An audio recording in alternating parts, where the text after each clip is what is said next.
अब हम रुख करेंगे एक ऐसी खबर की तरफ जिसे हर उम्र के वर्ग के लोगों को देखना चाहिए। हम जिस खबर के बारे में बात करेंगे वो स्पर्श के विज्ञान से जुड़ी हुई है। आजकल बच्चों को गुड टच और बैड टच के बारे में सिखाया जाता है, लेकिन क्या आपने कभी ये महसूस किया है कि जब आप चिंता में हो और आपका कोई अपना गले लगा ले या फिर आपके सिर पर स्नेह से हाथ फेरे तो स्पर्श का सुखद एहसास होता है।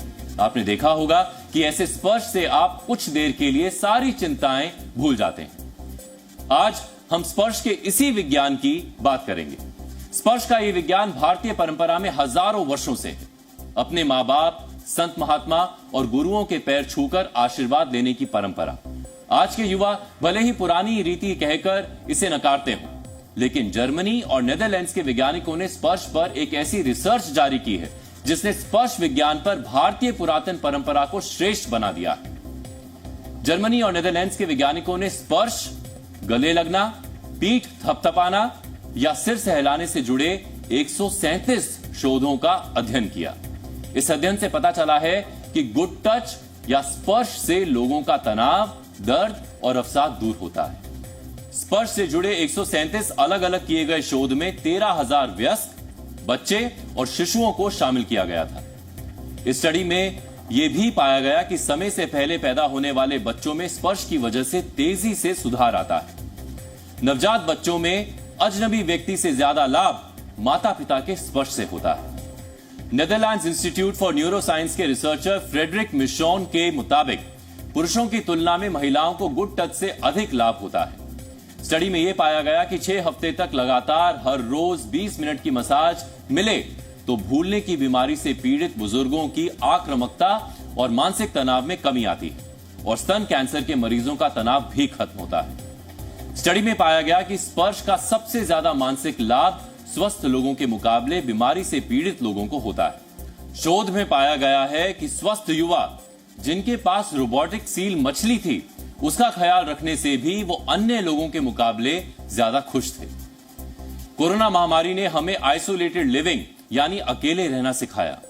2 गज की दूरी बहुत जरूरी जैसे वाक्यों ने हमें बताया कि स्पर्श एक बुरी चीज है, इससे बीमार पड़ सकते हैं। लेकिन वैज्ञानिकों की इस स्टडी ने इस विचार को पूरी तरह से खारिज कर दिया है। इंसान ही नहीं, जानवरों में स्पर्श का अपना अलग महत्व है।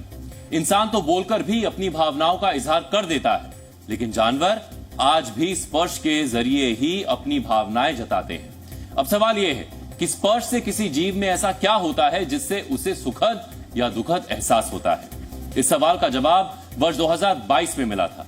वर्ष 2022 में स्पर्श को लेकर वॉशिंगटन यूनिवर्सिटी के स्कूल ऑफ मेडिसिन ने एक स्टडी की। इस स्टडी में यह पता चला कि इंसान समेत हर जीव को गुड टच और बैड टच का एहसास अपने आप ही हो जाता है। जैसे गलत नियत से किसी को छूना यह बैड टच है, ठीक उसी तरह से गुड टच पर स्नेह या प्रेम का एहसास होना। वैज्ञानिकों ने अपनी रिसर्च में हमारे दिमाग में स्पर्श से जुड़ा एक खास सर्किट का पता लगाया। रिसर्चर्स ने 2 कोशिकाओं के बीच संदेश भेजने वाले न्यूरोपेप्टाइड की खोज की। न्यूरोपेप्टाइड ही गुड या बैड टच यानी स्पर्श का एहसास दिलाते हैं। न्यूरोपेप्टाइड्स अमीनो एसिड से बने होते हैं और ये शरीर के लिए केमिकल मैसेंजर यानी रासायनिक संदेश वाहक की तरह काम करते हैं। किसी तरह के संदेश को स्पर्श से दिमाग तक या शरीर के दूसरे अंगों तक यही पहुंचाते हैं। ऐसा गुड टच जिसमें प्रेम हो, स्नेह हो या अपनापन हो, वो शरीर में कई तरह के हार्मोन्स बनाते हैं जिससे मानसिक और शारीरिक लाभ होता है। तो जीवन में स्पर्श का बड़ा महत्व है।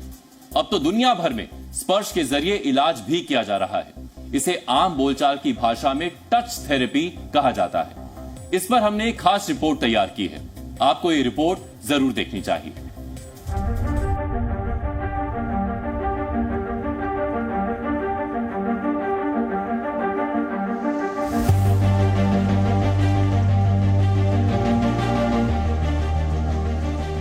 सांस्कृतिक रूप से भारत में चरण स्पर्श यानी पैर छूना और बड़ों का आशीर्वाद लेने की परंपरा है। जेन ज़ी के कुछ युवाओं के लिए ये रूढ़िवादी परंपरा हो सकती है, लेकिन नीदरलैंड और जर्मनी के वैज्ञानिकों की नई रिसर्च ने ऐसे लोगों को गलत साबित किया है। स्पर्श के लाभ पर हुई रिसर्च में क्या था, ये हमने आपको बताया, लेकिन क्या आप जानते हैं कि अब पूरी दुनिया में मेडिकल क्षेत्र में टच थेरेपी का इस्तेमाल होने लगा है। टच थेरेपी की वजह से लोगों में दर्द, तनाव और अवसाद के खत्म होने जैसे मामले सामने आए हैं। मेडिकल क्षेत्र में इस नई थेरेपी को क्रेनियोसेक्रल थेरेपी कहा जाता है। जब हम ये टच करते हैं, टच करने से क्या होता है, जो शरीर में और मन में मानसिक एक जकड़न होती है, जैसे आप ऐसे बैठे हैं, वो रिलैक्स हो जाती है। नर्व्स रिलैक्स होते हैं तो वो रिलैक्स हो जाती है। वो ऐसे से आप ऐसे हो जाते हैं। तो जब ऐसे हो जाते हैं तो वो जो सारी बॉडी, पैरासिम्पैथेटिक नर्वस सिस्टम बोलते हैं, पैरासिम्पैथेटिक सिस्टम जो है उसको बढ़ावा मिलता है। उससे बॉडी में जहाँ जहाँ ये नर्व सप्लाई कर रही हैं, जहाँ पे एंजाइटी है, स्ट्रेस है, पेन है, वो कम हो जाती है। तो ये होता है। क्या होता है इस थेरेपी में, जब आप टच करते हैं, लाइटली टच करते हैं बॉडी को, तो ये बॉडी, माइंड एंड स्पिरिट, आपका मन, शरीर, आत्मा, तीनों पे असर करती है। इसके दौरान कुछ हार्मोन्स रिलीज होते हैं। कैसे इफेक्ट करती है मैं वो बताती हूँ।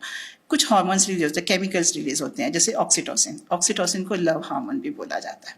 उससे क्या होता है, आपका ट्रस्ट बढ़ता है, आपकी सोशल बॉन्डिंग बढ़ती है। जब सोशल बॉन्डिंग और ट्रस्ट बढ़ता है तो आप रिलैक्स हो जाते हैं। मनोवैज्ञानिकों की माने तो टच, जिसे स्पर्श कहते हैं, वो पहली भाषा है जो दुनिया में आया कोई व्यक्ति बिना सिखाए समझता है। स्पर्श बच्चे और बड़े सभी के रोगों और तनाव को हार्मोनल चेंजेस के जरिए कम करता है। इससे डोपामिन जैसे अच्छे हार्मोन्स का रिसाव शरीर में होता है, जो सुखद एहसास कराता है। Touch gives a sense of relief, relaxation, security, protection. इसके पीछे जो लॉजिक है और जो साइंटिफिक रीजंस है, it stimulate your limbic system. जो ब्रेन में एक लिम्बिक सिस्टम होती है, उसको ये स्टिमुलेट करता है, जिससे जो इंपॉर्टेंट न्यूरोट्रांसमीटर्स होते हैं, जैसे serotonin, dopamine, epinephrine, norepinephrine, endorphins होते हैं, उनको रेगुलेट किया जाता है। तो उनके रेगुलेट होने से एक तरह से एक पॉजिटिव और सकारात्मक चीजें इंसान महसूस कर सकता है।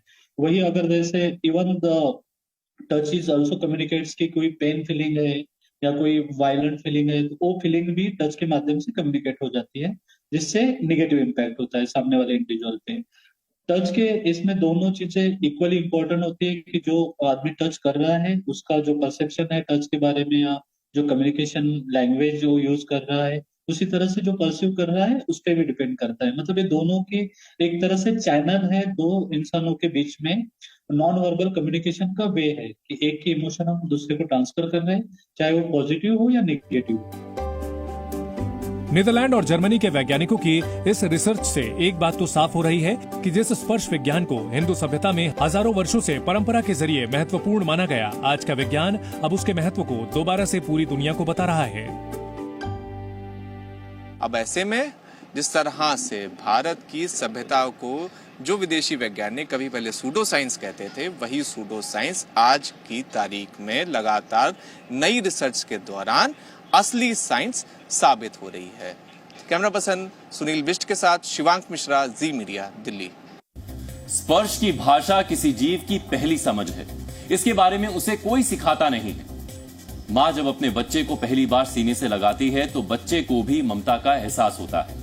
इसी तरह से जब पिता अपने बच्चे के सिर पर हाथ फेरता है या उसे गले लगाता है तो उसे सुरक्षा और स्नेह का एहसास होता है। अपनों के स्पर्श वाले सुखद एहसास को अभी तक मानवीय पहलू से ही जोड़ा जाता रहा है। भारतीय संस्कृति में इसे आशीर्वाद से जोड़ा गया, लेकिन आज पूरी दुनिया ये मान रही है कि स्पर्श का अपना एक विज्ञान है, जिसे भारत में सैकड़ों वर्ष पहले ही समझ लिया गया था। जी न्यूज़।